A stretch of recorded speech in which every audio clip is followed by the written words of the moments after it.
ఇవన్నీ నువ్వు సభకు వస్తే చర్చిస్తాం కదా. ఆయన రాడు. ఇక ఆయన మోడీ ఉన్నాడు ఢిల్లీలో, ఈయన గల్లీలో ఈయన ఒక ఆయన ఉంటే ఆడొక ఆయన ఉన్నాడు. ఆయన మనుషులు ఈడ మోపారు, బండి సంజయ్ అంట, కిషన్ రెడ్డి అంట. ఏం చేసిరయ్యా మీరు ఏం చేసిరో సవాల్ అంటుండు. నేను సూటిగా సవాల్ ఇసారి తలుచుకున్నా కిషన్ రెడ్డికి, బండి సంజయ్కి. 2014, 2019, 2023 నరేంద్ర మోడీ గారు ఇచ్చిన హామీలు, మొన్న 2023లో మేము ఇచ్చిన హామీల మీద మేము చర్చకు సిద్ధంగా ఉన్నాం. నేను మా దామన్న మేము ఇద్దరం వస్తాం. కిషన్ రెడ్డి గారు, బండి సంజయ్ మీరు ఇద్దరు రాండి. బీఆర్ఎస్ నుంచి వాళ్ళని కూడా తండ్రి కొడుకులు వస్తారో, మామ అల్లుడు వస్తాడో, బావ బామార్ది వస్తాడో, ఎవడో ఒకడు వాళ్ళని కూడా రాని. చర్చ పెడదాం, బజార్లో పెడదాం, అంబేద్కర్ చౌరస్తాలో పెడదాం, అంబేద్కర్ సాక్షిగా చర్చ చేద్దాం. 10 ఏళ్ళు కేసీఆర్ ముఖ్యమంత్రిగా, 12 ఏళ్ళు నరేంద్ర మోడీ ప్రధానమంత్రిగా, 12 నెలలు మన ప్రభుత్వం ఇందిరమ్మ ప్రభుత్వం చేసిన పనుల మీద చర్చ చేద్దాం. నరేంద్ర మోడీ ఇచ్చిన మాట, స్విస్ బ్యాంకులో లక్షల కోట్ల రూపాయలు నల్లధనం ఉంది, అవి తెచ్చి ప్రతి పేదవాడి ఖాతాలో 15 లక్షలు వేస్తా అన్నాడు. ఒక్క పేదోని ఖాతాలన్నా మోడీ 15 పైసలు వేసినాడే? వేసిండా? ఒక్క రూపాయి నల్లధనం తేలే. కానీ నల్లధనం ఉన్నోళ్ళు దేశం విడిచి పారిపోయినారు.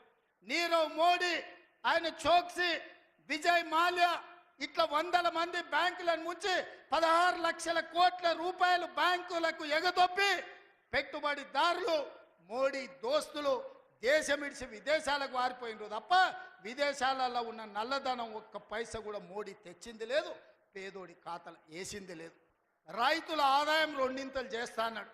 కానీ రైతు వ్యతిరేక నల్ల చట్టాలు తెస్తే 16 నెలలు ఢిల్లీ సరిహద్దుల్లో సైనికులాగా వేలాది మంది రైతులు దీక్ష చేసి నరేంద్ర మోడీ మెడలు వంచి జాతికి క్షమాపణ చెప్పి రైతు వ్యతిరేక నల్ల చట్టాలను మోడీ చేత ఉపసంహరింపజేసిండ్రు రైతులు.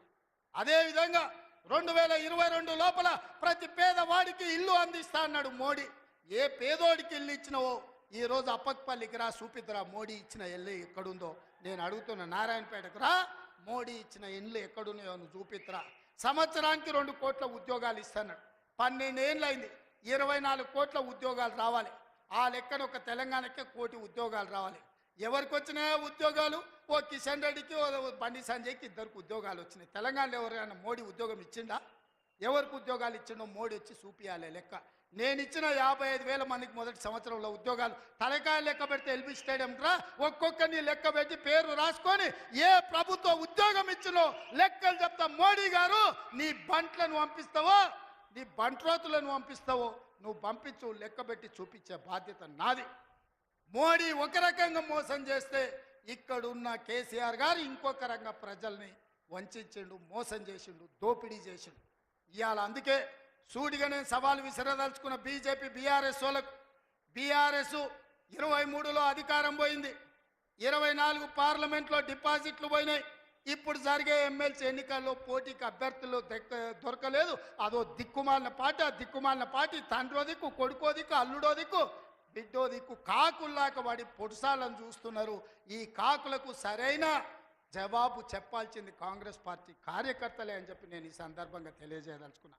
మీరు అడగండి, 10 ఏళ్ళు వాళ్ళు పరిపాలన చేశారు, 10 నెలల్లో మనం అన్నీ చేయలేదని అంటున్నాం. 5 ఏళ్ల కోసం కదా ఈ ప్రభుత్వం ఎన్నికైంది. 5 ఏళ్లలో అన్ని పనులు పూర్తి చేసే